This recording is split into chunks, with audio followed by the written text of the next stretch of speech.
Kabanata 3361 hanggang Kabanata 3370. Kabanata 3361. Tulungan ninyo akong hanapin ang isang taong Diyos at demonyo na may banal na kapangyarihan, at ipagpalit siya sa babaeng Diyos at demonyong ito. Sa matayog na plataporma, ang walang emosyong mga salita ni Hari Shengyu ay nagdulot ng matinding kislap sa mga mata ng maraming ibang lahi sa buong mundo. Gayunpaman, ang mga taong Diyos at demonyo na may banal na kapangyarihan ay ang susi para mabuksan ang templo ng tadhana. Lamang matapos mabuksan ang templo ng tadhana ay maaari nilang buksan ang pintuan ng mundo at bumalik sa daigdig ng Julie. Naririnig iyon, bagamat kalmado si Yehan sa labas, ang kondisyon ni Hari Shengyu ay nagulat sa kanya. Sa kasalukuyan, hindi na si Yehan isang baguhan na walang alam tungkol sa ibang lahi. Kung hahayaan nating pumasok ang mga ibang lahing ito sa templo ng tadhana, huwag na munang pag-usapan kung ano talaga ang naroroon doon. Kung hahayaan nating muling buksan ng mga ibang lahi ang pintuan patungo sa kanilang mundo, tiyak na magiging malaking sakuna ito para sa kontinente ng mga Diyos at demonyo. Ang kasalukuyang kontinente ng mga Diyos at demonyo ay hindi pa handang makipagkompetensya sa mga ibang lahi. Nais mong buksan ang templo ng tadhana at buksan ang pintuan patungo sa inyong mundo. Malalim na huminga si Yehan, at si Yang Zong na nasa tabi niya ay nagulat sa kanyang mga salita. Dumating sila sa 12 rehiyong ito pagkatapos ng iba't ibang sakuna, ngunit lahat iyon ay para sa templo ng tadhana. Mukhang marami kang alam. Isa kang matalinong tao. Dapat mong malaman kung paano pumili, at wala nang ibang pagpipilian na natitira para sa iyo ngayon. Mahinaong sabi ni Hari Shengyu, ang templo ng tadhana ay ang huling destinasyon para sa inyo, at iyon din ang daanan ng aking lahi ng banal na balahibo. Kalahati ng ating mga layunin ay magkapareho. Kung sasang-ayon ka sa kondisyong ito, hindi lamang kita papayagang umalis na hari ko, kundi pati na rin ang anumang inapo ng lahi ng Diyos at demonyo dito. Ngunit ang babaeng mula sa lahi ng Diyos at demonyo ay kailangang manirahan muna sa aking lahi ng banal na balahibo sa ilang panahon. Kung gaano katagal siya mananatili ay depende sa bilis ninyo. Naririnig iyon, may kislap ng kabaliwan at kalupitan sa mga mata ni Yehan, ngunit tulad ng sinabi ni Hari Banal na Balahibo, talagang wala ng ibang pagpipilian si Yehan ngayon. Ngunit kung hahayaan nating pumasok ang mga ibang lahi sa templo ng tadhana at muling buksan ang pintuan ng mundo, magdudulot ito ng mapangwasak na sakuna sa kontinente ng mga Diyos at demonyo, at kung gawin iyon ni Yehan ay magiging siya ang makasalanan sa kontinente. Bagamat hindi iniinda ni Yehan na magkaroon ng masamang pangalan para kay Yeqing, ang buhay ng daan-daang milyong tao sa kontinente ng mga Diyos at demonyo, napakataas talaga ng halagang kailangang bayaran. Binata, pumayag ka na. Kung ang sakunang ito ay nakatakda ng dumating, kahit natanggihan mo ito ngayon ay hindi mo mababago ang sitwasyon. Bukod pa rito, pupunta ka rin naman sa lugar na iyon na iniutos ng templo ng tadhana. Ang boses ni Suzaku ay tumunog sa isip ni Yehan. Unti-unting kalmado si Yehan na nagdadalawang isip sa loob. Tama naman, kahit na hindi niya buksan ang templo ng tadhana, may mga taong tulad ng unang emperador, Wang Chuyi, Kang Tianzan, at Baxia na babalik at bubuksan ito. Sa oras na iyon, magkakaroon pa rin ng pagkakataon ang mga ibang lahi na pumasok sa templo ng tadhana. Naisip iyon, tumingin si Yehan kay Hari Banal na Balahibo at mahinahong nagsalita, dahil ang inyong layunin ay pumasok sa templo ng tadhana, paano kung makipagtulungan ako sa inyo at humanap ng paraan para buksan ito, ngunit hindi pinapayagan ang siyam na dakilang lahi na hulihin ang mga tao ng aking kontinente ng mga Diyos at demonyo. Paano iyon? Naririnig ang mga salita ni Yehan, nagulat ang mga puso ng mga ibang lahi sa paligid, at lalong nagbago ang mukha ni Yang Zong. Makikipagtulungan ba si Yehan sa mga ibang lahi at hindi ba siya natatakot na magkaroon ng masamang pangalan? Nanginginig ang mahinang katawan ni Yeqing, at hindi niya inakala na ganoon ang desisyon ni Yehan. Bagamat ginawa ito ni Yehan para sa kanya, at maging para sa kaligtasan ng lahat ng lahi sa lungsod ng tadhana sa kontinente ng mga Diyos at demonyo, ngunit kung hindi maayos ay maaaring magdala ito kay Yehan ng masamang pangalan na mananatiling magpakailanman. Talagang isang lubhang walang modo. Walang sino mang nakapagbukas ng templo ng tadhana sa loob ng 10,000 taon. Bakit naman siya makakaya? Mapangasar nang ngumiti ang prinsipe ng lahi ng banal na balahibo at may paghamak na tumingin sa pwesto ni Yehan. Sa matayog na plataporma, tila tahimik si Hari Banal na Balahibo, parang iniisip ang posibilidad ng mga salita ni Yehan. Matagal siyang hindi nagsalita, at ang mga ibang lahi sa mundo ay naghihintay ng desisyon niya. Sa mundong ito, sila ay nagsiksyoso na ng 10,000 taon at matagal nang gustong umalis dito at bumalik sa daigdig ng Julie. Nakita iyon, patuloy na nagsalita si Yehan, ayon sa alam ko, ang pintuan patungo sa ibang lahi ay nasa templo ng tadhana, at ang layunin lamang ng inyong siyam na dakilang lahi ay buksan ang pintuan at bumalik sa inyong orihinal na mundo.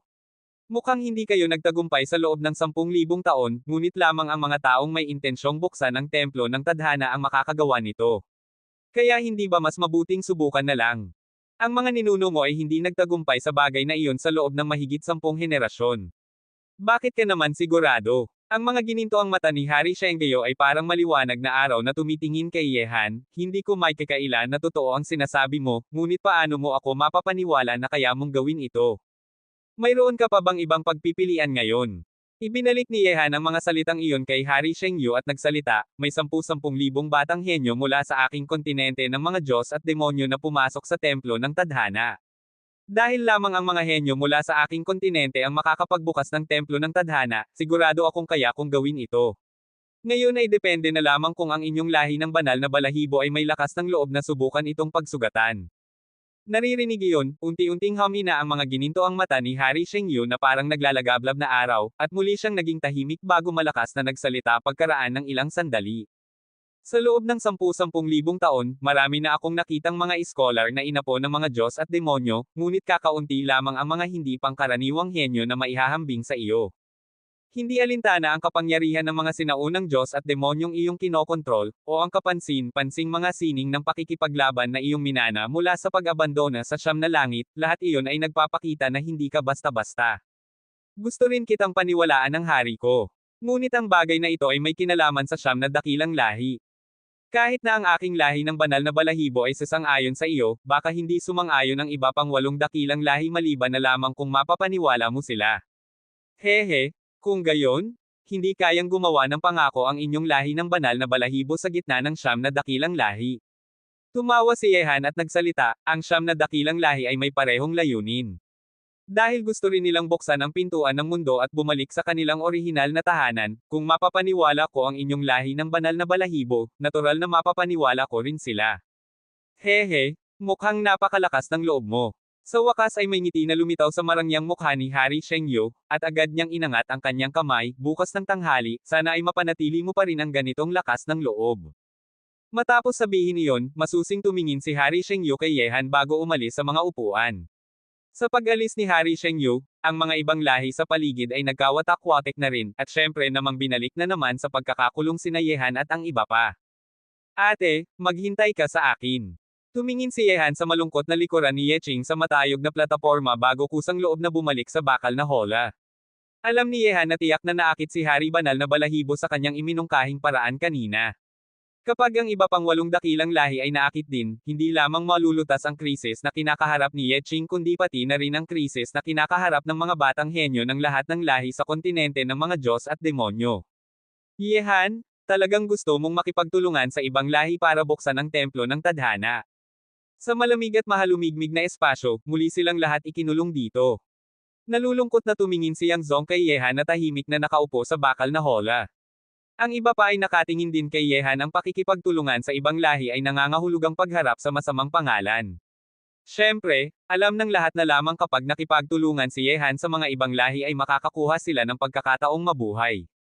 Naririnig iyon, dahan-dahang binuksan ni Yehan ang kanyang mga mata at nagsalita.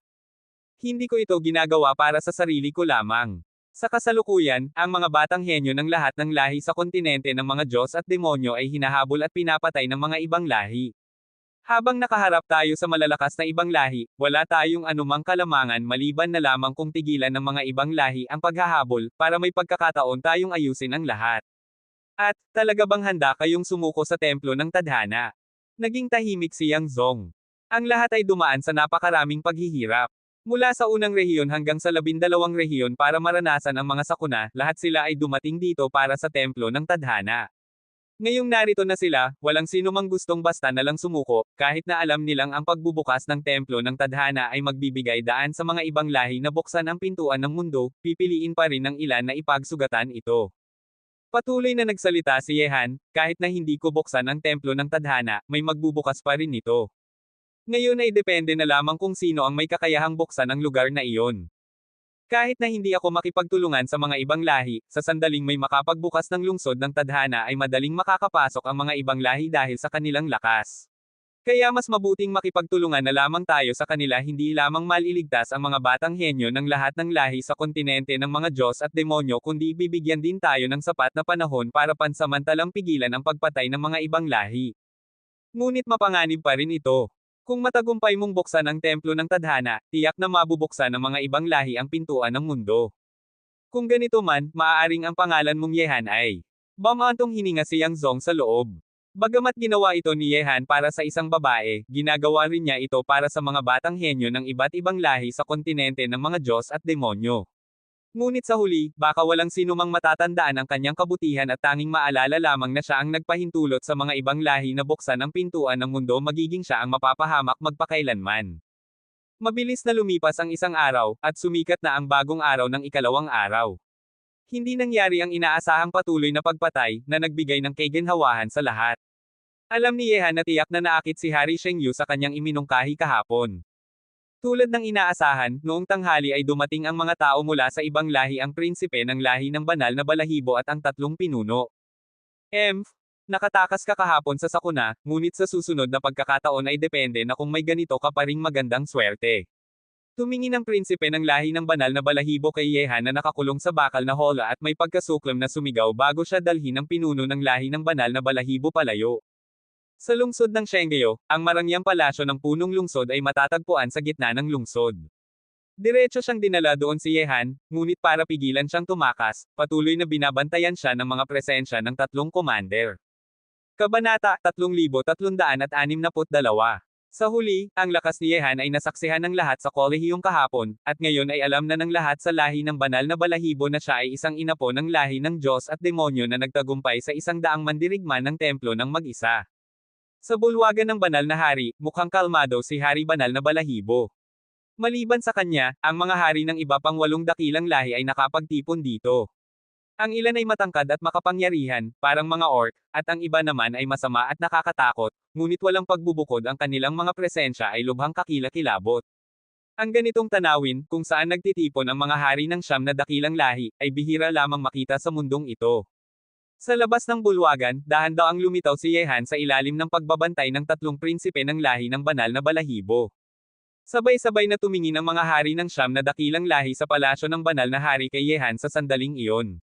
Sa oras na iyon, kahit si Yehan ay nakaramdam ng isang nakakapagwasak na presensya na pumipigil sa kanya. Ang kanilang mga tingin ay parang nagdudulot sa kanya ng kaba na parang may nakasunod sa kanyang likuran. Sa bulwagan ng banal na hari, ang mga mata ng mga hari ng 9 na dakilang lahi ay parang mga sulong, na may nakakatakot na agresibong presensya. Ang mga tinging iyon ay dumating ng sunod-sunod, na nagdulot kay Yehan ng napakalaking presyon simula nang dumating siya rito. Hindi sigurado si Yehan na makakatalo siya sa alinman sa mga tao dito. Kung kikilos ang mga ito laban sa kanya, ang tanging resulta ni Yehan ay kamatayan. Siya ba iyon? Hari Banal na Balahibo, mukhang ang mga mandirigma ng templo ng inyong lahi ng banal na balahibo ay natalo na, at kahit isang maliit na inapo ng lahi ng Diyos at demonyo ay madaling makakabigat sa kanila. Ang hari ng kadiliman ay nakasuot ng itim na balabal na parang tinta na hindi umaangin. Ang kanyang katawan ay naglalabas ng walang katapusang kadiliman na nagpapadilim sa liwanag sa bulwagan. Ang lahi ng kadiliman ay kumakatawan sa kadiliman, samantalang ang lahi ng banal na balahibo ay kumakatawan sa liwanag. Sa daigdig ng Julie, hindi maganda ang relasyon ng dalawang dakilang lahing ito.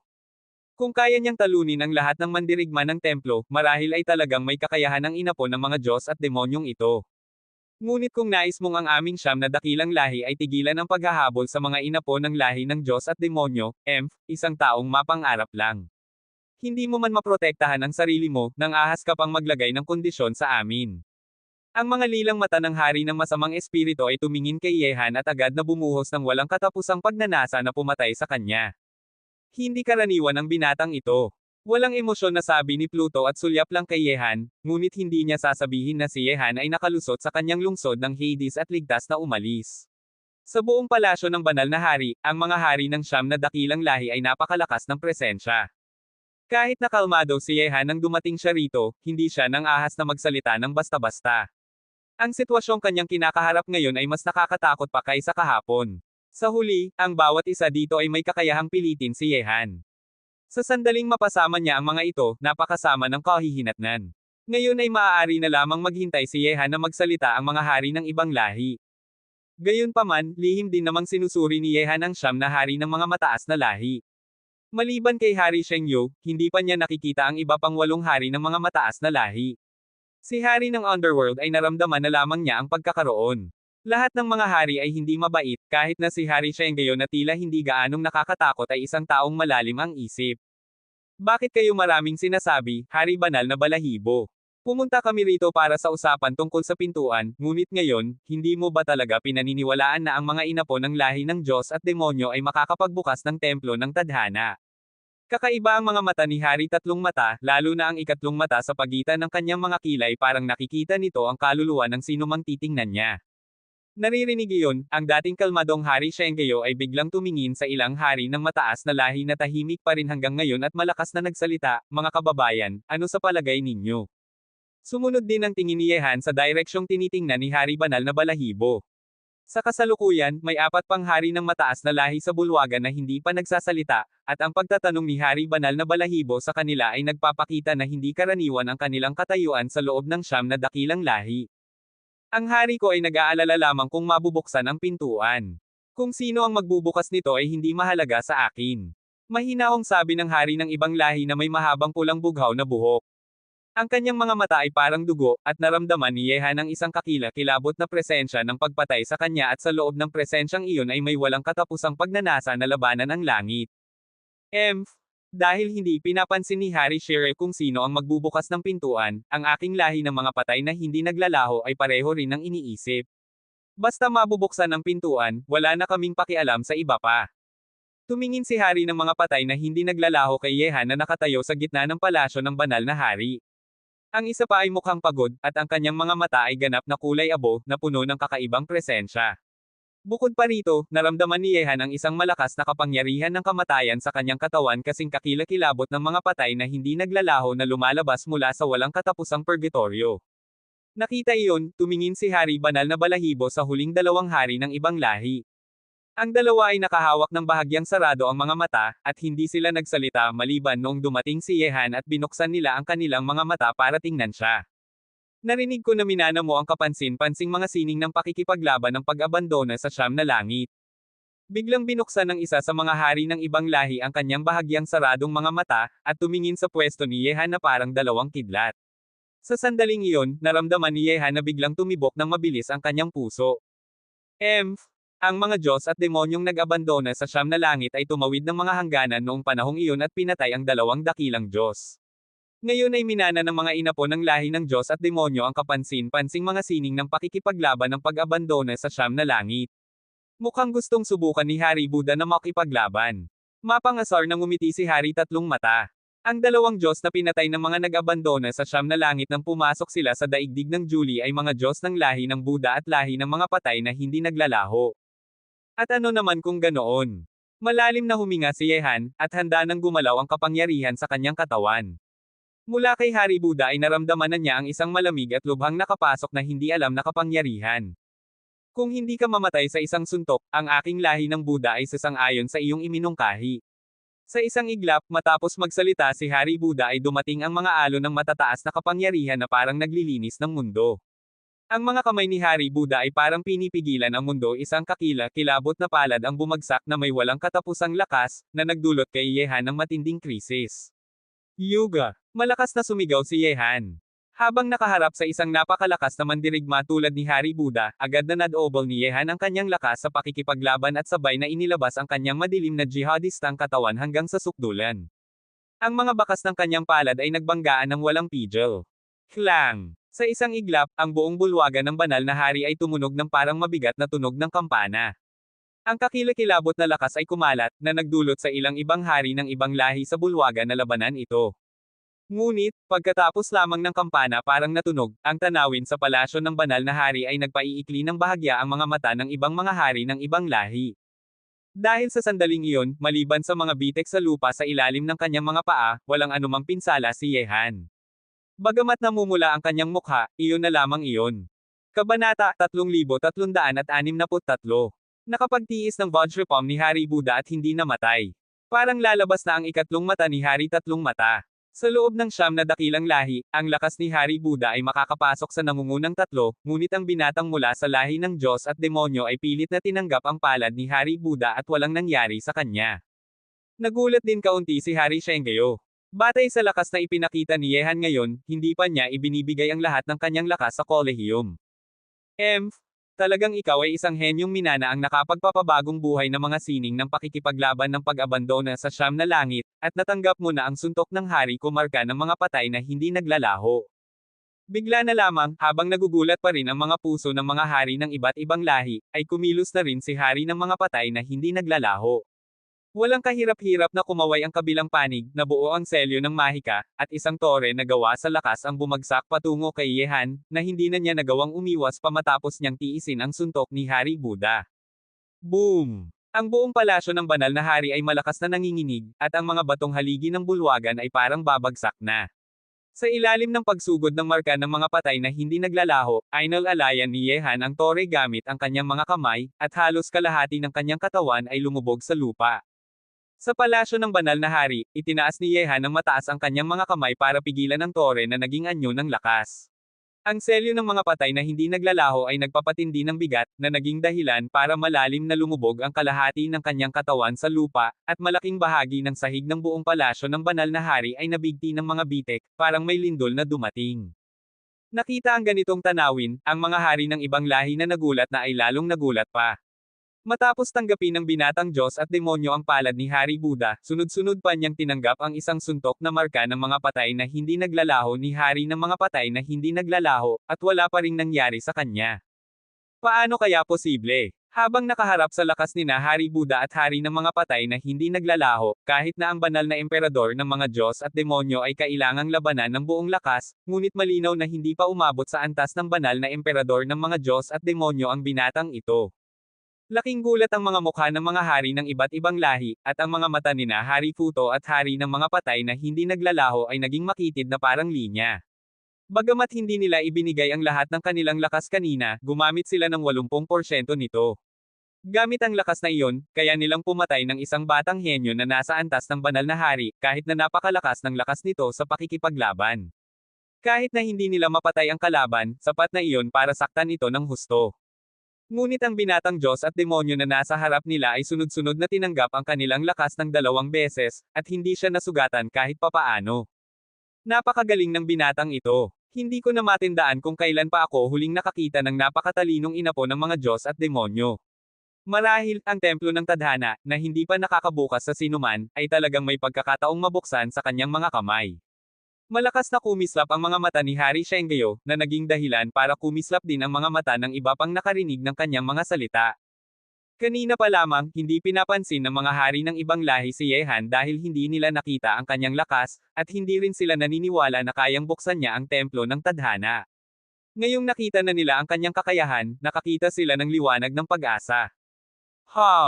Ang marka ng mga patay na hindi naglalaho na pumipigil kay Yehan ay dahan-daang nawala, at tumalon si Yehan palabas mula sa lupa.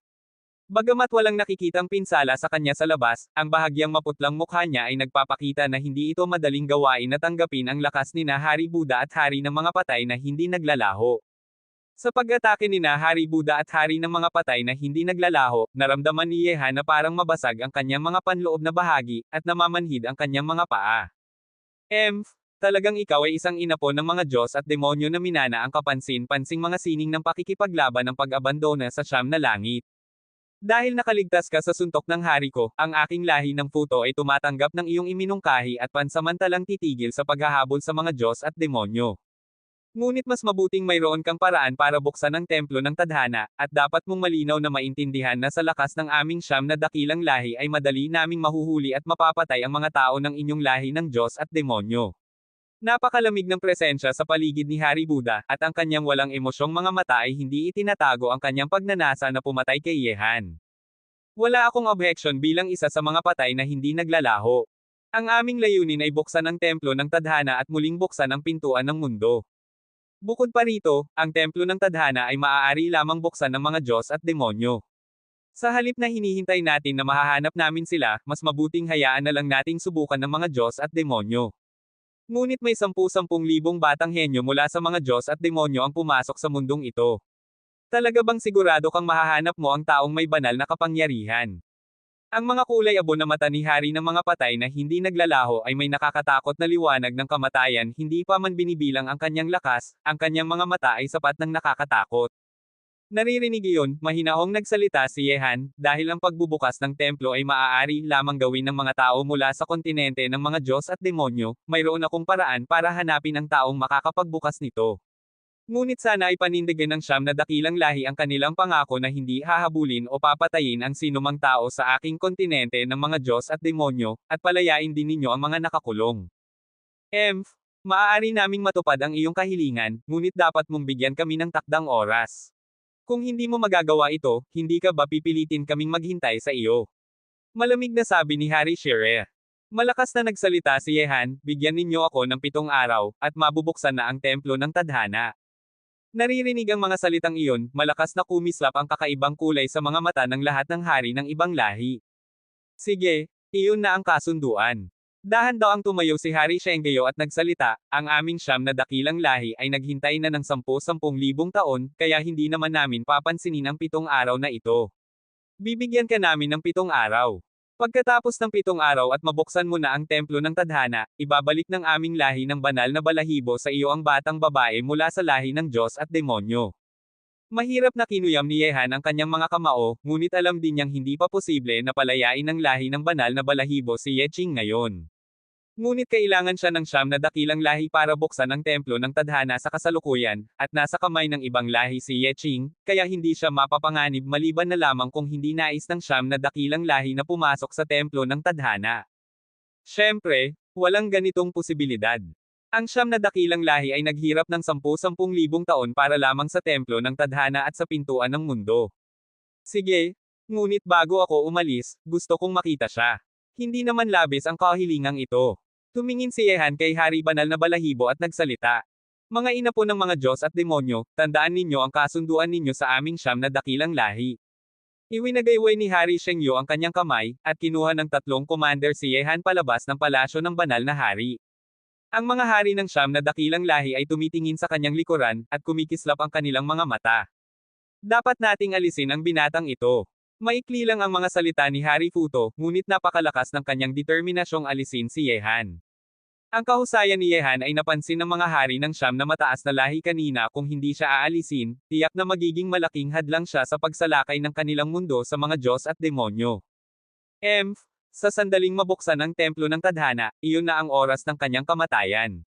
Seryosong sabi ni Hari ng mga patay na hindi naglalaho. Lahat ng siyam na hari ng mataas na lahi ay sumang-ayon sa desisyon na ito.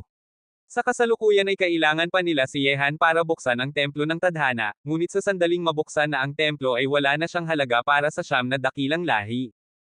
Kabanata 3364.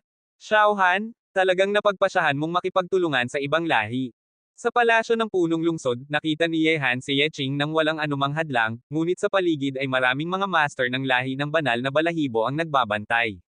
Kahit na mayroong siyang ideyang kunin si Yeching ngayon ay napakahirap, lalo na't ngayon ay naroon pa ang iba pang mga hari ng 8 mataas na lahi sa lungsod ng Shenggayo. Ay nalalaya ni Yehan si Yeching sa pag-aayos ng buhok sa kanyang noo at mahinahong nagsalita, ate, habang nakaharap tayo sa ibang lahi, wala tayong anumang lakas ngayon. Lamang sa pamamagitan ng pakikipagtulungan sa kanila ay makakakuha tayo ng pagkakataong mabuhay. Bukod pa rito, para sa iyo, kailangan kong makipagtulungan sa mga ibang lahi. Ngunit kung gagawin mo ito at matagumpay na mabuksan ng mga ibang lahi ang pintuan patungo sa kanilang mundo, magiging ikaw ang taong pagbubutihin ng mga tao sa kontinente ng mga Diyos at demonyo, at magdadala ka ng masamang pangalan na mananatiling magpakailanman. Bamantong hininga si Yeching sa loob at mahinahong yamakap sa dibdib ni Yehan. Hindi ako nagpapahalaga sa kung ano ang iniisip ng mundo tungkol sa akin na si Yehan. Gusto ko lang na makatulog ng mahimbing, na makatarungan sa langit sa itaas, sa lupa sa ibaba, at sa mga taong mahalaga sa akin sa gitna. Bukod pa rito, para sa iyo, kahit na magdala ako ng masamang pangalan magpakailanman, ano naman ang mangyayari? Mahigpit na niyakap ni Yehan si Yeching. Ang kanyang mga mata ay kasing talim ng isang kutsilyo na bubuhay siya para sa mga taong mahalaga sa kanya. Kahit na sampain o buhulin siya ng mundo, ano naman iyon? Sa hinaharap kapag siya ay umabot na sa pinakamataas na antas at titingnan pababa ang mundo, sino pang magiging may lakas ng loob na sabihing hindi sa kanya noong araw na iyon? Nang mapagtanto ng mga hari ng Siyam na dakilang lahi ang iminungkahi ni Yehan, nagsimula na rin ang unang pakikipagtulungan nito sa ibang lahi. Marahil, ito rin ang unang tunay na pakikipagtulungan ng dalawang lahi. Matapos makita si Yeqing, umalis si Yehan sa lungsod ng Shengeo. Tungkol kay Ao Zishuan, nalaman ni Yehan mula kay Yeqing na hindi pa ito napasa kamay ng ibang lahi sa kasalukuyan. Ang pagkuha kay Yeqing ay para rin bigyan ng pagkakataong makatakas si Ao Zishuan, ngunit parehong napakasugatan sina Yeqing at Ao Zishuan noong labanan nila ang mga ibang lahi. Bukod pa rito, matapos umalis si Yehan sa lungsod ng Shengeo, nakatanggap din siya ng mensahe mula kay Ao Zishuan. Hindi lamang siya kundi pati na rin sina Li Zhengdao at iba pa ay may mga balita na, ngunit lahat ng pagpapadala ng impormasyon ay hinaranggan sa lungsod ng Shengeo kaya hindi niya natanggap ito noon. Siyempre, kasama rin ni Yehan na lumabas sina Yang Zong at iba pang batang henyo mula sa iba't ibang lahi sa kontinente ng mga Diyos at demonyo. Sa kasalukuyan, ang Siyam na dakilang lahi ay nagpapalaya sa mga bilanggo nilang mga Diyos at demonyo, isa ito sa mga kasunduan nila kay Yehan. Bagamat alam din ni Yehan na hindi lahat ng batang henyo mula sa kontinente ng mga Diyos at demonyo ay mapapalaya ng Siyam na dakilang lahi at tiyak na may maiiwan pa, ito na ang pinakamataas na nagawa niya. Yehan, saan tayo pupunta ngayon? Sinulyapan ni Yang Zong ang malawak na lungsod ng banal na balahibo sa kanilang likuran, at ang kanyang kalmadong mga mata ay kumikislap na parang kutsilyo. Nagsalita si Yehan, hanapin muna natin ang iba para sama-sama tayo, pagkatapos ay ipagtipon ang mga henyo mula sa lahat ng lahi sa kontinente ng mga Diyos at demonyo na pumasok sa 12 rehiyon. Sa ganitong paraan, kahit na magkaroon ng digmaan sa ibang lahi ay hindi tayo basta na lamang mamamatay ng walang kakayahang gumanti. Whoosh whoosh. Bigla na lamang, nang ang layo ni Yehan mula sa lungsod ng Shengeo ay hindi pa umabot sa 5 kilometro, ay nakita nilang may mga figure na lumitaw sa harap nila. Tiningnan ng maingat ni Yehan at nakita niyang sina Li Zhengdao at iba pa ang mga iyon kasama pa ang ginintoang unicorn. Pangatlo, isang-isa nang lumapit sina Li Zhengdao at iba pa, kasunod ang mga nangungunang henyo ng mga tao at mga halimaw tulad nina Zhang Wushuang, Yi Polo, Ling Huqingyi, Xiao Li, Xiao Zhongmo, Nu Fenyuan, pati na rin sina Banan Ancient Buddha ng Buddhist Academy, The Wis Chenyi ng Xinwu Academy, Yu Honghuang at iba pa. Siyempre, hindi na kailangang sabihin na lahat ng mga general ng Tianlong ay dumating din. Nakita nilang ligtas na lumabas si Yehan mula sa lungsod ng Shengeo, kaya lahat sila ay huminga ng maluwag. Kung hindi napigilan ni Li Zhengdao, si Zhang Wushuang na may masamang ugali ay muntik nang pumasok sa lungsod ng Shengeo nang pumasok doon si Yehan. Mga kaibigan, nag-alala kayo para sa akin. Nakita ang mga taong ito, medyo nabigla si Yehan. Ang mga taong nasa harap niya ay maaaring sabing kanyang pinakamalakas na pangkat sa lungsod ng tadhana. Masyado kayong walang ingat. Maraming mga master ng ibang lahi sa lungsod ng Shengeo. Kung pumasok kayo ng ganito, ano na lang ang mangyayari sa amin kung mangyari ang anumang problema? Komplikado ang mga mata ni Li Zhengdao. Lubos silang nag-alala nang umalis si Yehan, lalo na't siya ay nag-isa pa na pumasok sa lungsod ng Shengeo. Ngayon, may ilang ibang hindi pangkaraniwang tao na nagpapakita ng interes na mamuno at gustong utusan sina Li Zhengdao at iba pa. Pangatlo, mabuti na lang at ligtas ka. Pero paano kayo nakalabas ng lungsod ng Shengeo? Malakas na hinampis ni Zhang Wushuang ang balikat ni Yehan. Kung mag-isa lang si Yehan ay baka may pagkakataon siyang makatakas, ngunit ngayon ay may mahigit 200 tao na sumusunod sa kanya. Naririnig iyon, malalim na huminga si Yehan, tumingin sa grupo ng mga tao sa harap niya at nagsalita, nagsimula na akong makipagtulungan sa ibang lahi. Pag-usapan na lang natin ito pag-uwi natin. By the way, ilan na ang mga taong nakapagtipon dito? Makipagtulungan sa ibang lahi. Nagulat sina Li Zhengdao at iba pa. Ang kontinente ng mga Diyos at demonyo at ang ibang lahi ay mga mortal na kaaway, makakapagkasundo pa ba sila? Gayunpaman, hindi muna sila nag-isip ng masyado. Basta't ligtas na lumabas si Yehan mula sa lungsod ng Shengeo ay sapat na. Sa kasalukuyan ay may mahigit 300 tao na nakapagtipon na tayo, ngunit marami pang iba ang hindi pa nakapasok sa ika-12 rehiyon. Baka kailangan pa nating maghintay ng kaunti para palakasin pa ang ating lakas. Kung hindi, baka tayo ay parang isang pinggan ng magkahiwalay na buhangin. Anong nangyari? Kumunat ang noo ni Yehan. Isang grupo ng mga walang utang na loob. Kung hindi kumilos ang pangatlo noong una, mga bilanggo na sana ng ibang lahi ang mga walang hiyang ito. Mula nang pumunta ang pangatlo sa lungsod ng Shengeo, ang tatlong Diyos at demonyo ay may plano na utusin kaming maging kanilang sandata. Galit na sabi ni Zhang Wushuang. Naririnig iyon, may malamig na kislap sa mga mata ni Yehan. 2 araw pa lang akong wala, mukhang may mga taong nagsisimulang maging hindi mapakali. Tere na, bumalik na tayo. Kabanata 3365. Sa libingan ng langit, kailangang buksan ang mga libingan ng 10 sinaunang emperador. Iyon ang tanging pag-asa natin, at iyon din ang lugar na pinapangarap ng lahat. Bagamat takot ang hindi alam, sa ngayon, tanging sa pamamagitan ng pakikipagtulungan sa kanya lamang tayo makakahanap ng paraan para buksan ang mga libingan ng 10 sinaunang emperador. Kung patuloy tayong maghihintay ng ganito, mas maaga o mamaya tayong malilipol ng ibang lahi. Kung sasali ka, tiyak na lalakas ang ating pagkakataong manalo. Si Wang Chui, ang higanti ng lahi ng mga demonyo, ay may kumpiyansang mukha. Ngayon ay sinangayunan na ng unang emperador at ng hari ng mga halimaw ang kanyang iminungkahi, at halos naayos na ang tungkol sa libingan ng langit. Matapos pumunta si Yehan sa lungsod ng Shengyo, nagplano si Wang Chui na makipagtulungan sa isang hindi alam na tao.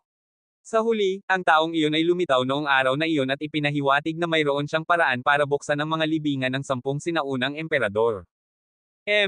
Naririnig kong pumunta si Yehan sa lungsod ng banal na balahibo, na siyang punong tanggapan ng lahi ng banal na balahibo. Kang Tianberid, hindi ka pa rin ba gustong maghintay na lumabas siya? Malamig na sumigaw si Baxia.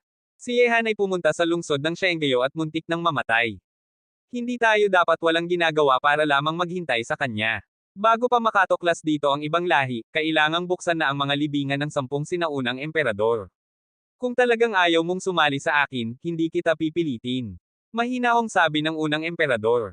Naririnig iyon, nakasikit ang mga mata ni Kang Tianzang sa tatlong hindi pangkaraniwang figure at ngumiti nang sabi, kung talagang mabubuksan ninyo ang mga libingan ng 10 sinaunang emperador sa pamamagitan ng pakikipagtulungan sa hindi alam na tao, gawin ninyo na iyon.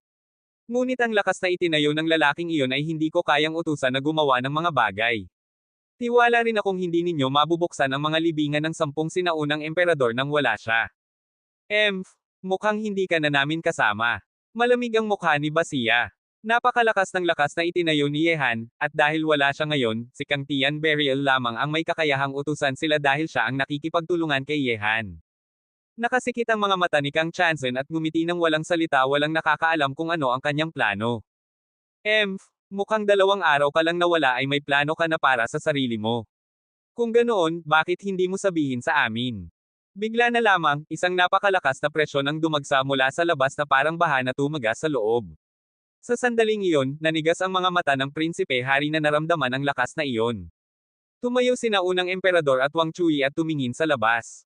Bumalik na siya. May ngiti sa gilid ng bibig ni Kang Tianzan at tumingin din sa labas kasama ang tatlong hindi pangkaraniwang figure. Nakita nila si Yehan na may malamig na mukha na nangunguna sa mga tao, papasok ang kanyang mga malamig na mata ay nagpaiyak ng puso ni na unang emperador at ng 2 pang kasama. Bumalik na si Yehan. Biglang nalaman ng lahat ng batang henyo mula sa iba't ibang lahi sa kontinente ng mga Diyos at demonyo ang balitang iyon. Sa kasalukuyan, narito ang mga henyo mula sa 4 na lahi ng kontinente ng mga Diyos at demonyo, pati na rin ang mga pangunahing puwersa sa gitnang rehiyon ng Diyos. Tungkol sa pagbabalik ni Yehan, bukod sa pagkagulat, may kanya-kanyang iniisip ang bawat lahi, lalo na ang mga tao na may pinakakomplikadong damdamin. Kung hindi sila sumanib sa ibang 3 malalaking lahi para labanan si Yehan, siya pa rin sana ang pundasyon ng kanilang lahi ngayon. Ngayon ay si Kang Tianzan ang namumuno sa mga tao. Gayunpaman, kapag nakaharap sa ibang 3 malalaking lahi, kadalasan ay pinapailalim sila, at hindi ito pinapansin ni Kang Tianzan dahil hindi siya masyadong nag-aalala sa mga ganitong bagay. Unti-unting naramdaman ito ng mga henyo ng mga tao. Sila ang pinakamahina sa 4 na lahi.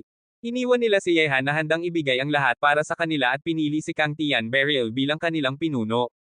Maraming bagay na kailangan nilang tiisin lamang sa huli, sila mismo ang pumili na harapin si Yehan. Sa sandaling iyon, sa pagbabalik ni Yehan, nagulat sina unang emperador, Wang Chui, at Prinsipe Baxia. Hindi nila inakala na makakabalik si Yehan mula sa lungsod ng Shengyo nang ligtas sa loob lamang ng 2 araw. Sa imahinasyon ni na unang emperador at iba pa, kapag pumunta si Yehan sa lungsod ng Shengyo ay walang pagkakataon siyang makalabas. Sa huli, iyon ang punong tanggapan ng lahi ng Shengyo na may maraming malalakas na ibang lahi at 10,000 hukbo ng ibang lahi. Kahit gaano kalakas si Yehan ay hindi malamang na makalaya siya doon. Ngunit ang bagay na hindi inaasahan ay nangyari mismo sa harap nila. Ang binatang kinakatakutan nila at gustong saktan ay nakatayo ng buhay at walang sugat sa harap nila. Nakasikit ang mga mata ni Kang Chanzen at tumingin kay Yehan na bumalik. Sa totoo lang, nagulat din siya na makakabalik si Yehan ng mabilis at ligtas. Bagamat may kumpiyansa siya kay Yehan, sa kanyang imahinasyon ay hindi dapat ganito kuluwag ang pagbabalik niya. Bakit, nakikita mong buhay pa ako ay parang hindi ka komportable? Ngumiti si Yehan at tumingin kina unang emperador, Wang Chuyi, at Prinsipe Baxia. Tahimik siyang lumapit at umupo sa pangunahing upuan, tiningnan pababa ang tatlo. Nakita iyon, nanigas ang mukha ni na unang emperador at ng tatlo. Bagamat hindi nila tinatanggihan ang pakikipagtulungan kay Yehan, hindi sila kanyang mga alipin at dapat silang maging pantay-pantay. Hehe, hindi naman, kapatid Ye. Ang iyong ligtas na pagbabalik mula sa lungsod ng Shengyo ay nagbibigay sa atin ng mas maraming pagkakataong buksan ang mga libingan ng 10 sinaunang emperador. At habang nakaharap tayo sa malalakas na ibang lahi, mas mapapakalma tayo dahil narito ka. Mahinahong ngumiti si Wang Chuyi at tahimik na tiningnan si Yehan. Ngunit mukhang nagpaplano na kayo ngayon kung paano buksan ang mga libingan ng 10 sinaunang emperador, at gusto pa ninyong gawing sandata ang mga kaibigan kong kasama ko sa mga panganib. Hindi ko alam kung iyon nga ang iniisip ninyo. Malamig pa rin ang mukha ni Yehan. Basta't handang tumayo ang mga tao ay maayos lang, ngunit hindi niya hahayaan na mamatay ang mga taong handang makipagtulungan sa kanya kahit na siya mismo ay walang karapatang gawin iyon. Hehe, paano naman maiisip iyon ni kapatid Ye? Ang pagbubukas ng mga libingan ng 10 sinaunang emperador ay gawain ng lahat natin. Paano naman natin hahayaang maging sandata ang iba? Ngumiti pa rin si Wang Chuyi, ngunit hindi naman madaling buksan ang mga libingan ng 10 sinaunang emperador. Nakita mo rin mismo noong huling lumitaw ang hindi alam na tao. Bagamat mapanganib siya, maaaring kailanganin nating makipagtulungan sa kanya para buksan ang mga libingan. Ano sa palagay mo, kapatid Ye? Hindi sinagot ni Yehan ang tanong ni Wang Chuyi kundi malamig na nagsalita, ang pagpunta ko mismo sa inyo ay nagpakita na seryoso ako sa pakikipagtulungan. Ngunit kung may sino mang susubukang lokohin ako o ang mga taong nasa paligid ko, huwag kayong magtaka kung magiging walang awa ako. Aminin kong hindi ko pa kayang gawin ang lahat ngayon, ngunit sana ay hindi ninyong makalimutan na kung hindi ako makapagpatay, may malalakas na ibang lahi naman dito. Naririnig iyon, nanigas ang mukha ni na unang emperador at ng tatlo. Paano nila maiintindihan ang ibig sabihin ng mga salita ni Yehan? Hindi siya makapagpatay sa kanila, ngunit paano kung gamitin niya ang mga ibang lahi para gawin ito? Nakita iyon, medyo napakalakas ng loob sina Li Zhengdao at iba pa. Sa 2 araw na wala si Yehan, marami silang dinanas na pagkakaapi mula sa 3 lahi ng mga demonyo, Diyos, at demonyo. Kung hindi dahil sa lakas ng mga kasama ni Yehan, baka sila ay direktang pinapailalim o kahit itaboy pa sa kanilang lugar ng kanlungan. Lalaki, dahil ligtas kang nakabalik, balikan na natin ang ating gawain. Tamang-tama na nagsalita si Kang Tianzan, ang mga libingan ng 10 sinaunang emperador ay kailangang nating buksan, ngunit ngayon ay napakarami ng ibang lahi sa buong mundo. Napakahirap ng pagbubukas ng mga libingan. Mayroon akong mungkahi marami tayong tao dito kaya napakalaki ng ating target at madaling mapansin ng ibang lahi. Bakit hindi na lang tayong 5 ang pumunta para buksan ang mga libingan ng 10 sinaunang emperador? Paano iyon? Ang mga salita ni Kang Tianzan ay nagdulot ng malakas na kislap sa mga mata ni na unang emperador at iba pa hindi matatanggap ang mungkahi na iyon. Kabanata 3366. Malinaw na tumingin si Yehan kay Kang Tianzan at nagsalita, narinig kong kailangan ng espesyal na paraan para buksan ang mga libingan ng 10 sinaunang emperador, at tanging ilang partikular na tao lamang ang makakabukas nito. Kahit na tayong 5 ang pumunta, paano ninyong tiyak na makakabukas natin iyon? Naririnig iyon, mahinahong ngumiti si Kang Tianzan at hindi sumagot. Parang ayaw niyang magsalita patungkol sa tanong na iyon. Paano naman sa palagay ninyo natin mabubuksan ang mga libingan ng 10 sinaunang emperador? Tanong ng unang emperador nang walang emosyon. Hindi ba't balak ninyong makipagtulungan sa hindi alam na tao bago pa ito? Kung gayon, makipagtulungan na lang tayo sa kanya para buksan ang mga libingan ng 10 sinaunang emperador, ngunit hindi ngayon. Dahil makakapagtulungan si Yehan sa ibang lahi, syempre naman ay hindi niya tatanggihan ang pakikipagtulungan sa hindi alam na tao, bukod pa rito, maaari kayong magtiwala na hindi nahahabulin ng 9 na dakilang lahi sa 12 rehiyon ang sinumang tao sa kontinente ng mga Diyos at demonyo, dahil nakamit ko na ang isang kasunduan sa kanila. Isang pangungusap ang nagulat sa lahat. Ang mga salita ni Yehan ay nagulat sa puso ng apat na hindi pangkaraniwang figure na naroroon, at lahat sila ay tumingin kay Yehan na parang isang halimaw. Kung hindi si Yehan ang nagsabi nito, tiyak na tatawanan lamang nila ito, ngunit dahil mismo si Yehan ang nagsabi, hindi ito biro.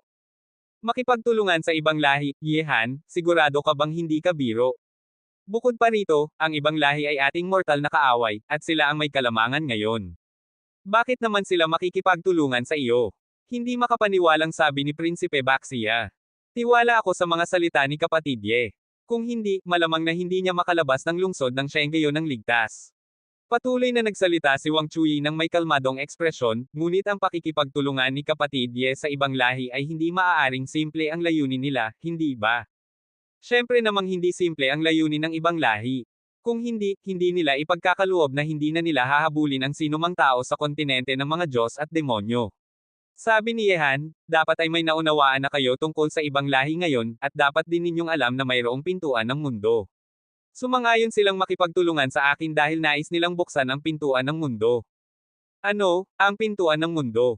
Nagulat ang lahat, kahit na sina Li Zhengdao at iba pa ay nagpakita ng pagkagulat sa kanilang mga mukha. Kung talagang tutulungan ni Yehan ang ibang lahi na buksan ang pintuan ng mundo, ano naman ang magiging hatol sa kanya sa huli?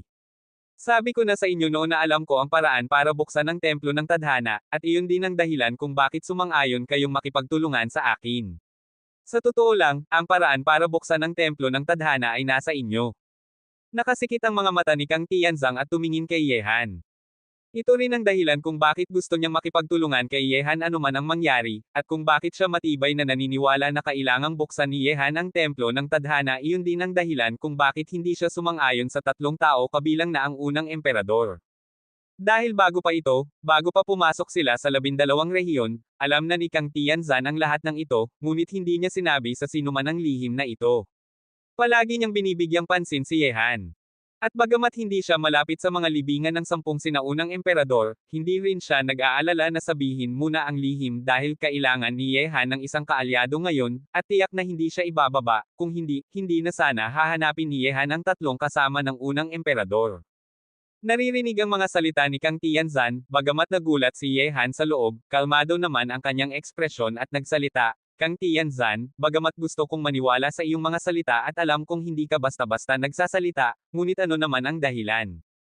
Hehe, hindi mo na kailangang magduda. Baka hindi lang ako ang nakakaalam nito ngayon. Mahinaong ngumiti si Kang Tianzan, ang hindi alam na tao ay lumitaw mismo at inamin na alam niya ang paraan para buksan ang mga libingan ng 10 sinaunang emperador, at sinabi niya na ang mga libingan ng 10 sinaunang emperador ay ang susi para makapasok sa templo ng tadhana. Napakasiguro niya kaya malamang na alam na niya ang lihim na ito, kaya naman niya ibinigay sa iyo ang impormasyon na ang iyong babae ay naging bilanggo ng ibang lahi. Naririnig iyon, medyo tahimik si Yehan. Sinabi ng ibang lahi na kung nais na buksan ang templo ng tadhana ay kailangang hanapin ang isang miyembro ng mga Diyos at demonyo na may banal na kapangyarihan.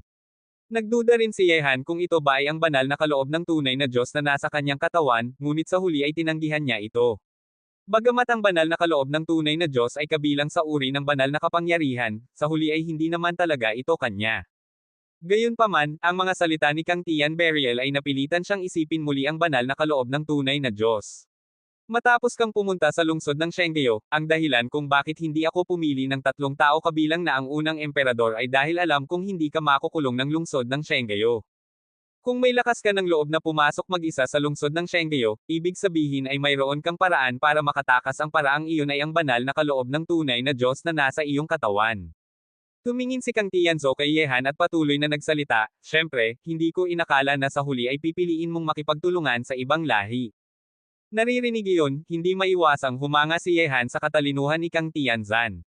Noong pumunta siya sa lungsod ng Shenggeyo, ang huling plano niya talaga ay gamitin ang banal na kaloob ng tunay na Diyos para makalaya, ngunit nagbago ang sitwasyon at pinili niyang makipagtulungan sa ibang lahi. Siyempre, ito rin ay dahil alam ni Kang Tianzan na mayroon siyang banal na kaloob ng tunay na Diyos, samantalang hindi alam iyon ng unang emperador at ng iba pa.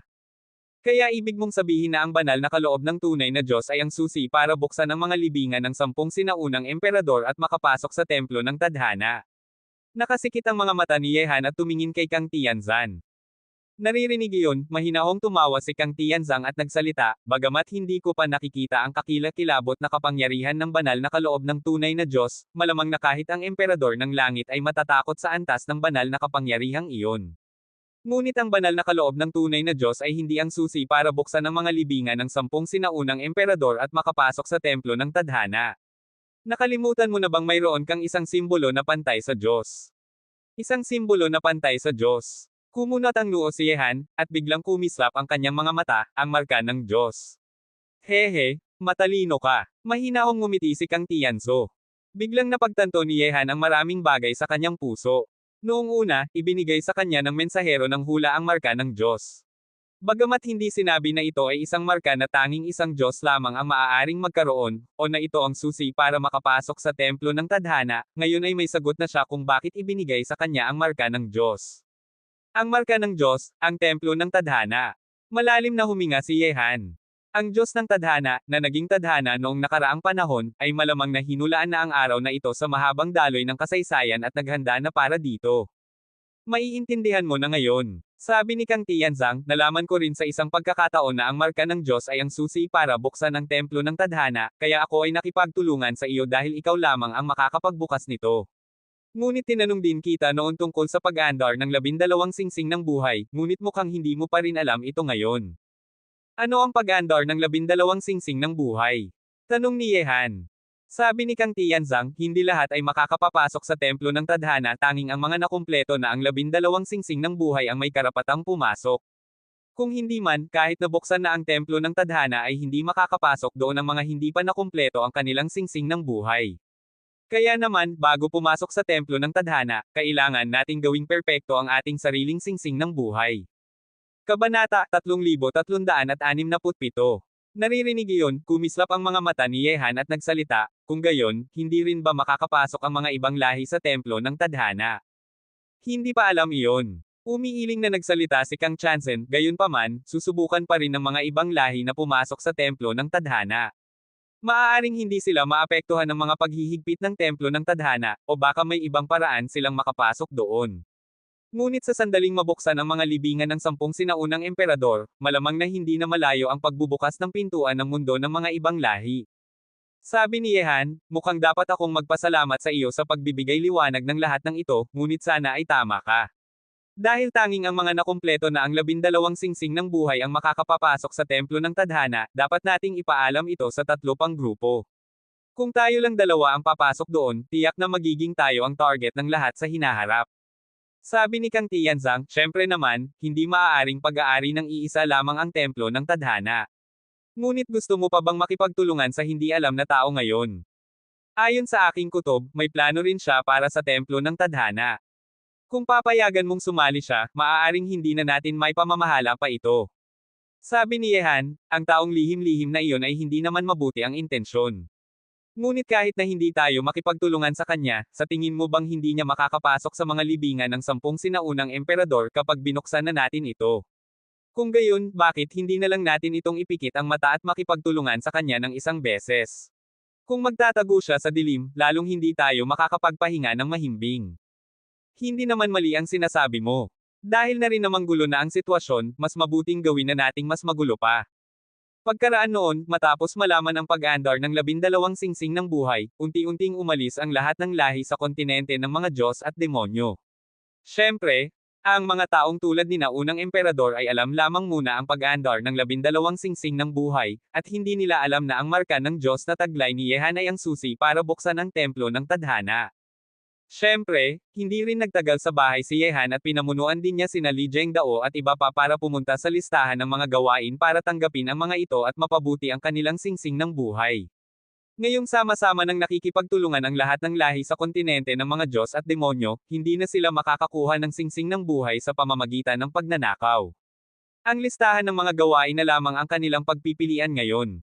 Sa kasalukuyan, ang 9 na dakilang lahi ay tumigil na sa paghahabol sa sinumang tao sa kontinente ng mga Diyos at demonyo, na nagbigay sa lahat ng pagkakataong mapabuti ang kanilang singsing ng buhay. Siyempre, ang mga kilos ng mga batang henyo mula sa lahat ng lahi sa kontinente ng mga Diyos at demonyo ay hindi nakaligtas sa mga mata ng 9 na dakilang lahi. Bagamat pansamantalang tumigil sila sa paghahabol sa mga batang henyo, hindi ibig sabihin na hindi na nila sila binabantayan. Tanggapin ang mga gawain at taasan ang antas ng singsing ng buhay. Mukhang maraming alam ang mga inapo ng mga Diyos at demonyong ito. Mula dito, baka talagang may kakayahan ang binatang Diyos at demonyo na buksan ang templo ng tadhana. Sa lungsod ng Shenghayo, kumikislap ang mga gininto ang mata ni Hari Shenghayo. Kung hindi gumalaw ang mga Diyos at demonyo, baka siya ay magduda, ngunit ngayon ay galaw na galaw sila, na nagpapaliwanag ng isang bagay. Ama, sa tingin ko ay hindi mabuti ang intensyon ng mga inapo ng mga Diyos at demonyong ito. Binigyan namin sila ng 7 araw. Kung hindi nila mabubuksan ang templo ng tadhana pagdating ng takdang oras, dapat na nating patayin ng mga mandirigma ng lahi ng banal na balahibo ang lahat ng mga inapo ng mga Diyos at demonyo. Punong-puno ng puot ang prinsipe ng lahi ng banal na balahibo. Hindi niya gusto si Yehan, at higit sa lahat, sa sandaling mabuksan ang templo ng tadhana pagkatapos ng 7 araw, babalik sa tabi ng nakakainis na binatang Diyos at demonyo ang babaeng gusto niya. Nakasikit ang mga mata ni Hari Shengyu at nagsalita, tumingin tayo sa mga inapo ng mga Diyos at demonyo. May kutob ako na baka bigyan niya tayo ng isang malaking sorpresa. Ang lahi ng banal na balahibo ay nagbabantay sa mga kabataan mula sa lahat ng lahi sa kontinente ng mga Diyos at demonyo, at gayon din ang iba pang 8 malalaking lahi. Sa kasalukuyan, pareho ang iniisip ng mga hari ng lahat ng ibang lahi. Ang mga kilos ng mga inapo ng lahi ng Diyos at demonyo ay nagbigay sa kanila ng pag-asa, at lahat sila ay naghihintay sa pagdating ng ika-7 araw. Parang bala ang oras na kalipas na ang 5 araw mula nang makipagtulungan si Yehan sa ibang lahi. Sa loob ng 5 araw na iyon, bukod sa pagpapabuti ng kanilang mga singsing ng buhay, pinapatawag din ni Yehan ang mga batang henyo mula sa iba't ibang lahi sa kontinente ng mga Diyos at demonyo na pumasok sa 12 rehiyon. Sa kasalukuyan, sa alyansang itinatag ni Yehan ay nakapagtipon na sila ng mahigit 50,000 tao, ngunit napakalayo pa rin ito sa bilang ng mga tauhan ng 9 na dakilang lahi. Mahigit 100,000 batang henyo mula sa iba't ibang lahi ang pumasok sa lungsod ng tadhana mula sa kontinente ng mga Diyos at demonyo ngayong pagkakataong ito. Kahit na walang mawawala sa bilang na iyon, mahirap pa ring makipagkompetensya sila sa 9 na dakilang lahi. Paano pa kung puno ng panganib ang daan mula sa unang rehiyon hanggang sa 12 rehiyon? Napakaganda na ngang may mahigit 50,000 tao mula sa iba't ibang lahi sa kontinente ng mga Diyos at demonyo na nakarating dito, maraming tao na ang nag-alay ng kanilang buhay sa daan. Lumalapit na ang 7 araw na napagkasundoan sa ibang lahi, at isang tensyonadong kapaligiran ang kumakalat sa 12 rehiyon. Sa sandaling dumating ang 7 araw at hindi pa rin mabubuksan ang templo ng tadhana, ang talim ng kutsilyo ng mga ibang lahi ay babagsak sa lahi ng Diyos at demonyo, tiyak na mas malupit at nakakatakot ito kaysa sa 7 araw na nakalipas. Sa ika-6 na araw, huminto na ang karamihan sa mga tao sa pagpapabuti ng kanilang singsing ng buhay, at muling nagtipon ang 5 hindi pangkaraniwang figure ng kontinente ng mga Diyos at demonyo. Narito lamang sina Yehan, Kang Tianzan, unang emperador, Wang Chuyi, at Prinsipe Baxie, lahat sila ay naghihintay sa sandaling iyon. Dumating na siya. Bigla na lamang, parang kidlat na tumingin si Wang Chuyi sa labas. Dahil nakipag-ugnayan na siya sa hindi alam na tao bago pa ito, at sa sandaling iyon ay dumating na tulad ng napagkasunduan ang taong lihim-lihim sa lungsod ng tadhana. Hehe, marahil ito na ang unang pagkakataon na makipagtulungan ang kontinente ng mga Diyos at demonyo sa ibang lahi mula pa noong unang panahon. Ang mga taong may ganitong lakas ng loob ay dapat igalang. Isang malakas na kapangyarihan ng sumpa ang kumakalat. Sa paningin ng 5 hindi pangkaraniwang figure, dahan daw ang lumitaw ang hindi alam na tao na parang isang multo. Nakabalot pa rin siya ng itim na balabal, walang mukha o tunay na katawan, ang kanyang presensya ay nakakatakot. Hehe, baka wala namang kinalaman sa inyo ang bagay na iyon. Mahinaong ngumiti si Wang Chuyi, ngayong narito ka na, balikan na natin ang ating gawain. Mahalaga rin sa iyo ang mga libingan ng 10 sinaunang emperador at ang templo ng tadhana, hindi ba? Kung gayon, bakit nating buksan ito ng magkasama? Hehe, hindi ninyo alam ang paraan para buksan ito, kaya baka gusto ninyong malaman ang sagot mula sa akin. Ang katawan ng hindi alam na tao ay naglalabas ng walang katapusang masamang presensya, at sa ilalim ng itim na balabal ay parang may isang pares ng madilim na mata na nakatingin sa lahat. Bagamat alam mo ang paraan para buksan ito, hindi mo naman kayang buksan ito ng mag-isa, hindi ba? Kung hindi, baka naaga mo na ang mga libingan ng 10 sinaunang emperador noon pa. Ang pinakamagandang pagpipilian mo ngayon ay makipagtulungan sa atin, maliban na lamang kung gusto mong makipagtulungan sa ibang lahi, ngunit halos imposible ang pagkakataong iyon. Mahinahong sabi ng unang emperador. Kung kayang makipagtulungan ng hindi alam na tao sa ibang lahi, ginawa na nila ito noong 10,000 taon na silang naruroon sa lungsod ng tadhana. Hehe, ang ibang lahi ay talagang isang problema. Hindi naman imposibleng makipagtulungan sa inyo, ngunit sa sandaling mabuksan ang mga libingan ng 10 sinaunang emperador, alam ninyo ba ang magiging kahihinatnan? Malamig na tumawa ang hindi alam na tao. Emph, may kinalaman ba iyon sa iyo? Malamig na sumigaw si Prinsipe Baxia. Hindi nagsalita sina Yehan at Kang Tianzan.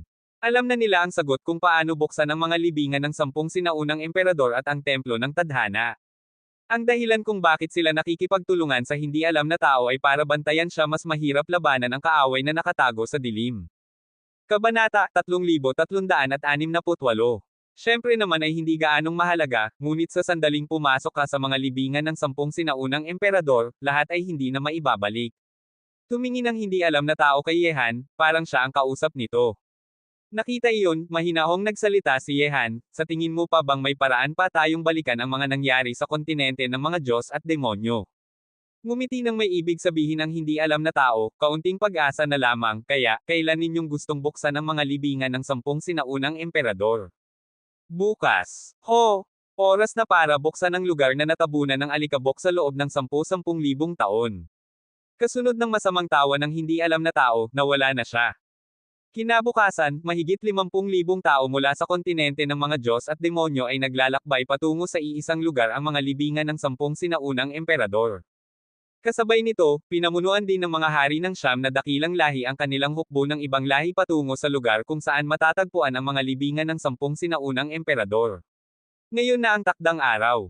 Kung hindi mabubuksan ang templo ng tadhana, tiyak na magkakaroon ng madugong pagpatay sa mga batang henyo mula sa lahat ng lahi sa kontinente ng mga Diyos at demonyo. Ang mga libingan ng 10 sinaunang emperador ay matatagpuan sa gitna ng 12 rehiyon. Nang dumating doon ang mga batang henyo mula sa iba't ibang lahi sa kontinente ng mga Diyos at demonyo, natuklasan nilang inookupahan na ito ng mga ibang lahi. Ang 10,000 hukbo ng ibang lahi ay parang isang kuta na hindi kayang masira, na nagbabantay sa lahat ng direksyon. At sa gitnang lugar na binabantayan ng 10,000 hukbo ng ibang lahi, may 10 mga bato ng emperador, na nakatayo sa lupa na parang isang higanteng pormasayo ng bato. Parang mula pa noong simula ng mundo ay narito na sila at naging isang bahagi na ng mundong ito.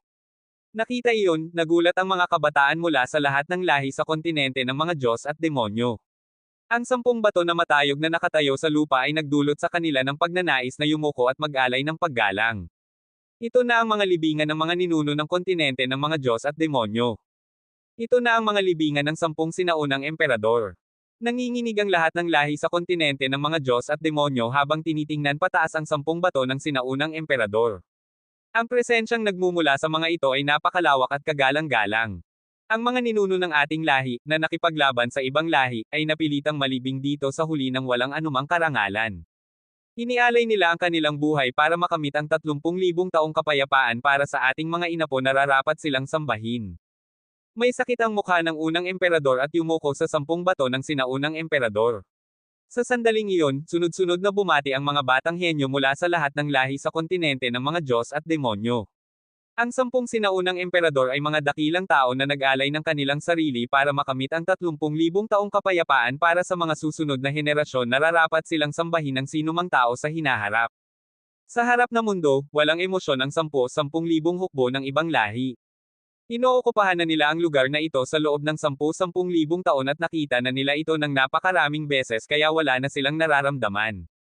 Siyempre, nais din nilang buksan ang mga libingan ng 10 sinaunang emperador para makapasok sa templo ng tadhana at buksan ang pintuan ng mundo, ngunit hindi sila nagtagumpay sa loob ng 10,000 taon. At para pigilan ang mga tao mula sa kontinente ng mga Diyos at demonyo na tahimik na buksan ang mga libingan ng 10 sinaunang emperador, inookupahan na ng mga ibang lahi ang lugar na ito. Mukhang kung hindi tayo makikipagtulungan sa ibang lahi, kahit na gumawa tayo ng mga lihim na aksyon ay mahihirapan tayong buksan ang mga libingan ng 10 sinaunang emperador, at mahihirapan tayong lampasan ang hukbo ng ibang lahi sa harap. Hindi nakapagtataka na walang sino man sa ating mga ninuno ang nakapagtagumpay sa loob ng 10,000 taon. Kalmado ang mukha ni Wang Chui. Ngayong malapit ng buksan ang mga libingan ng 10 sinaunang emperador, nanahimik ang kanyang puso at determinadong makakuha ng bahagi sa pagkakataong ito. Mga salita ang nakaukit sa mga bato ng emperador. Nang marinig iyon, ang 10-10 mata mula sa buong mundo ay tumutok sa 10 bato ng sinaunang emperador. Totoo nga namang may mga sinaunang titik na nakaukit sa bawat bato ng emperador. Ang immortal na emperador ng langit, nagtataglay ng immortal na katawan ng Dharma, nag-aaral ng kapangyarihan ng muling pagkabuhay, at walang kamatayan. Ang immortal na emperador ng langit, nagtataglay ng immortal na katawan ng Dharma, lahat ay hindi mamatay sa isang sulyap, at lahat ay mabubuhay sa isang palad. Ang dakilang pinuno ng mga espiritual na demonyo, nagtataglay ng 7 kaluluwa na katawan ng Dharma. Ang emperador na walang Diyos. Ang banal na kaguluhan. Ang dakilang pinuno ng mga demonyo na si Hao Qing. Ang emperador ng langit ng mga sumpa. Ang dakilang Diyos na emperador na si Xingtian. Ang dakilang Diyos na emperador na si Pei Lian. Ang pinakabanal na si Boya. Sa pagitan ng langit at lupa, nakatingin ang 10-10 batang henyo mula sa lahat ng lahi sa kontinente ng mga Diyos at demonyo sa 10 bato ng sinaunang emperador at sa mga libingan ng 10 sinaunang emperador na kumakatawan sa 10 pinakamalakas na dakilang pinuno sa ilalim ng mga sinaunang Diyos. Ang kanilang presensya ay nagwawasak ng mundo, at ilan sa mga 10 sinaunang bayani ay nakalibing sa ilalim ng bawat bato ng emperador, at ang kanilang mga pangalan ay nakaukit sa mga bato ng emperador. Kabanata 3369. Habang ang mga apoy na mata ay nakatutok sa 10 bato ng sinaunang emperador, isang alon ng makasariling pagnanasa ang bumalot sa mundo na parang malakas na ulan. Kung hindi dahil sa 10-10 libong hukbo ng ibang lahi na nagbabantay sa harap ngayon, siguradong sumugod na ang mga kabataan mula sa lahat ng lahi sa kontinente ng mga Diyos at demonyo patungo sa ilalim ng mga bato ng sinaunang emperador. Ang mga libingan ng 10 sinaunang emperador, ang 10 pinakamalakas na tao mula sa nakaraang panahon ay malamang na mga hari sa ilalim ng mga Diyos noong unang panahon. Sa kasalukuyan, ang 4 na lahi ng mga demonyo, Diyos, demonyo, at tao ay lahat kilala sa listahan ng pinakamalakas na nilalang noong unang panahon. Ang mga Diyos ay may 3 dakilang emperador, ang mga demonyo ay may 2 dakilang pinuno ng demonyo, ang mga demonyo ay may 2 banal na nilalang, at ang mga tao ay may 3 emperador ng langit. Noong unang panahon, ang mga lahi ng halimaw at demonyo ay talagang ang 2 pinakamahihinang lahi, samantalang ang mga lahi ng Diyos at tao ay magkatunggali. Ang ingay ng pagkagulat ay kumakalat sa buong mundo. Sa sandaling iyon, nakatutok din ang tingin ni Yehan sa bato ng emperador ng langit ng mga sumpa. Noon ay akala niya na wala na siyang pagkakataong makuha ang mana ng emperador ng langit ng mga sumpa, ngunit hindi niya inakala na nasa loob ng mga libingan ng 10 sinaunang emperador ang mana nito, at ang emperador ng langit ng mga sumpa ay isa rin sa 10 pinakamalakas na nilalang sa ilalim ng mga Diyos noong unang panahon. Ho ho ho ho ho! Sa oras na iyon, nang ang mga apoy na mata ng mga lahi sa kontinente ng mga Diyos at demonyo ay tumutok sa 10 sinaunang bato, muli-muling nanginginig ang kalawakan sa paligid ng mundo, at mga kakila-kilabot na presensya ang humahampas na parang malakas na hangin patungo sa mga kabataan mula sa lahat ng lahi sa kontinente ng mga Diyos at demonyo. Naramdaman iyon, parang binuhusan ng malamig na tubig ang mga batang henyo mula sa lahat ng lahi sa kontinente ng mga Diyos at demonyo.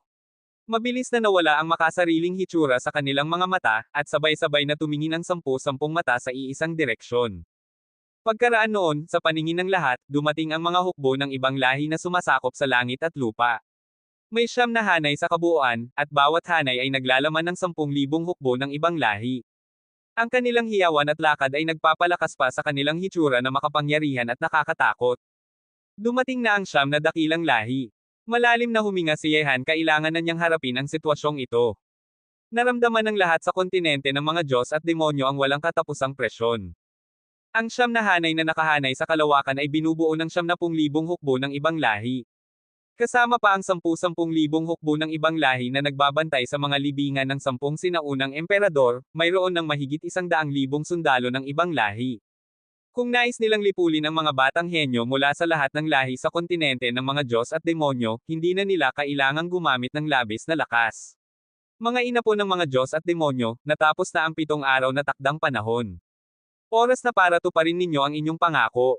Sa harap ng hanay, sunod-sunod na lumitaw ang mga hari ng 9 na dakilang lahi. Kahit na hindi nila sinasadyang ilabas ang kanilang makapangyarihang presensya, nagdudulot pa rin ito ng presyon kina unang emperador at iba pa. Bawat hari ng ibang lahi ay hindi kayang talunin ni Yehan ng mag-isa maliban na lamang kung gagamitin niya ang banal na kaloob ng tunay na Diyos. Sa pagitan ng langit at lupa, ang mga hukbo ng 2 mundo ay parang 2 hukbo na magkatapat. Ang tanawin ay napakalaki at kahanga-hanga. Sa sandaling iyon, sa panig ng kontinente ng mga Diyos at demonyo, tahimik na lumabas si Yehan at hinarap ang siyam na dakilang lahi, ang 7 araw na takdang panahon ay eksaktong ngayon. Mayroon na kaming paraan para buksan ito, at maaari na nating buksan ang mga libingan ng 10 sinaunang emperador ngayon. Ngunit dapat din naman ninyong tuparin ang inyong mga pangako, hindi ba? Naririnig iyon, nakita na ang hari ng banal na balahibo ay may hawak na gininto ang sedula na ikinaway sa harap ng hukbo ng banal na balahibo sa pagitan ng langit at lupa. Lumitaw si Yeching sa tabi ng hari ng banal na balahibo sa ilalim ng pagbabantay ng hukbo ng ibang lahi at unti-unting lumakad patungo kay Yehan. Mahinahong nagsalita ang hari ng Shenggeyo, tinupad na ng aming lahi ang aming pangako, mga inapo ng mga Diyos at demonyo. Ngayon naman ang inyong pagkakataon. May pagkakataon pa kayong buksan ang libingan ng sinaunang emperador. Kung hindi, ang libingan ng sinaunang emperador ngayong araw ay magiging libingan ng libu-libong buto, isang lugar kung saan mabubulok ang inyong mga bangkay. Nang sabihin iyon ng hari ng mga hindi mamatay, ang buong hukbo ng mga hindi mamatay ay bumabalot ng napakalakas na presensya ng kamatayan na parang madilim na ulap. Xiaohan. Lumapit si Yeching sa tabi ni Yehan, at ang kanyang mukha ay puno ng malalim na pag-aalala. Kapag may mangyari ngayong araw, tiyak na mababago nito ang kasaysayan ng kontinente ng mga Diyos at demonyo, at si Yehan ang magiging susi na elemento sa larong ito. Hinampis ni Yehan ang balikat ni Yeching, pagkatapos ay tumingin siya sa mundo, dahil narito ka na, lumabas ka na. Paano naman ako mawawala sa ganitong masayang eksena?